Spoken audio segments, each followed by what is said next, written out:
So, this has been a great week. It's been an exciting week, especially if you have a talk show talking about politics. We had Hillary announced on Sunday. Though I gotta say, I do think it's pretty interesting that she decided to announce to the world that she was running by email. I don't know that I would have done that if I were Hillary. Think about it. Why would we do that? It's like Alex Rodriguez deciding that he was going to pass out business cards that are shaped like a syringe. You can do it, but why? I'm sorry, I will never get along with the Yankees. And then Marco announces on Monday, and that was really exciting. I mean, this is Florida versus Florida, right? This is, for us from Florida, this is going to be more intense than FSU versus Florida. And it's very interesting. We ran a clip of Jeb Bush 5 years ago tearing up when he was introducing Marco. And he said, Marco Rubio, I love him so much, he makes me want to cry. This week, our own Casey Hunt interviewed Jeb in New Hampshire. Said, well, what do you think about Marco? He goes, I love Marco. And then he went off to cry. So this is going to be, Jeb's going to be fine, trust me. But what a race. For those of you that weren't here last year, that just really quickly, a little bit of my background. I'm from Northwest Florida. It's also known as the Redneck Riviera. LA, Lower Alabama. AA, America's Albania. We've got 1,000 names for it. But I ran, as Jennifer said, in 1994. And I was the first Republican elected down there since 1872. And they hung the last Republican they sent to Washington.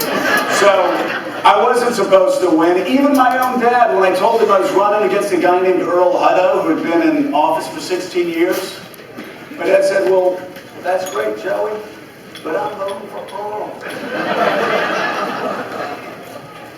But I found out something very interesting that year. You didn't need your dad's vote to win. You just needed a picture of your opponent with Bill Clinton. And I had it. I mean, it's like, Bill, you're bad. No! Everybody couldn't stand Bill Clinton at the time. And it actually worked for me pretty well. Because I figured out over time what it took to win as a 30-year-old with no money, no name ID, no connections. It seems to me our biggest challenge going into 2016 is figuring out how to win the White House again. We've lost 5 out of the last 6 elections in the popular vote. It hasn't been close sometimes. And we have too many people that are just happy enough winning the battles but losing the war, feeling good about themselves because they ran a good campaign and they were the most righteous and they were the most glorious and they were right. And you know what? Bill Belichick doesn't coach the Patriots to feel good about himself. Ted Williams was an SOB. He cared about winning. Larry Bird was so ornery and tough about winning that you would swear this guy was not a basketball player from French Lick, Indiana, but that he was a primary voter in Nashua, New Hampshire. Ornery! Alt Magic tried to be his friend for 25 years, and Larry Bird wasn't interested about it because all Larry Bird cared about was winning. And it's very simple, this difference between winning and losing. It comes down to math. It just comes down to math, counting the votes, getting your people out. Now listen, this is a simple concept, and I'm a simple man. I'm not even good at math. I went to the University of Alabama. Go Tide! We may not be good at math, but we don't have to be, because every year we only have to count the number 1. But anyway, go Tide! Hey, I don't need any of that talk back there. Whoever's for the Buckeyes, you can leave. we'll talk about that game. Okay, we're not going to start like a college. Do I look like Lee Corso here? Come on, let's start. So, like I said though, when it comes to the importance of this election, everyone loves to say, this election is the most important election of our lifetime. I've heard that 20 times in my lifetime. Let me tell you something. This year, if you're a Republican, and if you're a conservative, and you care about who controls the Supreme Court over the next generation, and you can care who runs the lower courts for the next generation, and you care about who runs the bureaucracies for the next generation, if you care about the Second Amendment and whether the Second Amendment means what the Second Amendment says it means, if you care about life issues, if you care about federalism, if you care about the relationship between the federal government and the states and the individuals, then this election matters. Matters more than any election in a very long time, because on all of those issues in the Supreme Court, it is 5-4.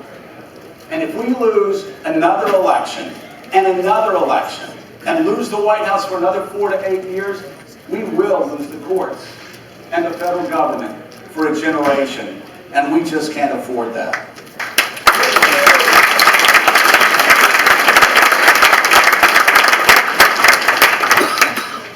You know, there's a critical time for America as well, not just in the courts, but for people that are working who are losing hope. My dad, he was unemployed for 1.5 years. And I know what that's like. Somebody that plays by the rules, somebody that does all the right things, somebody who works hard, and then somebody that gets caught up in a bad economy. And we drove around the Southeast for 1.5 years with my dad struggling to look for a job. And after he died, I actually found, in his belongings, I actually found a diary that he had. And it's a diary that he started to try to make sense of that time, where every day he would say what he was doing to find a job and talk about, the hope of getting that job. And after about 1 year, he stopped. And he wrote in there, discouraged, he wrote, he said, God will find a way. And he did. And despite the troubles that my dad faced, he never lost his faith in God. And importantly to us, and the lessons that it taught me, he never stopped voting Republican. He always believed that free markets gave him the best chance to get back to work. He always was scornful of a politician who promised him that a new government program would somehow get him back working at a place like Lockheed, where he lost his job. And that's happening across America, and it's not just happening over the past 4 years or the past 8 years. This is something that is a generational challenge that our candidates have to tap into. Because the rich, and this isn't Elizabeth Warren saying this, Alan Greenspan said it. It's a reality. The rich are getting richer. The poor are getting poorer. The middle class is getting squeezed. The working class is getting left behind. Too big to fail banks are getting bigger. And we have got to stop preaching capitalism to single moms while we practice socialism with the biggest banks on Wall Street. Crony capitalism doesn't work.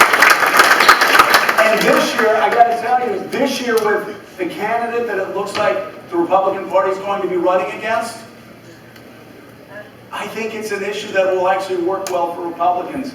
If we let Hillary Clinton and Bill Clinton take care of their 1% friends on Wall Street, and we worry about the other 99% of the Republican Party, we can win.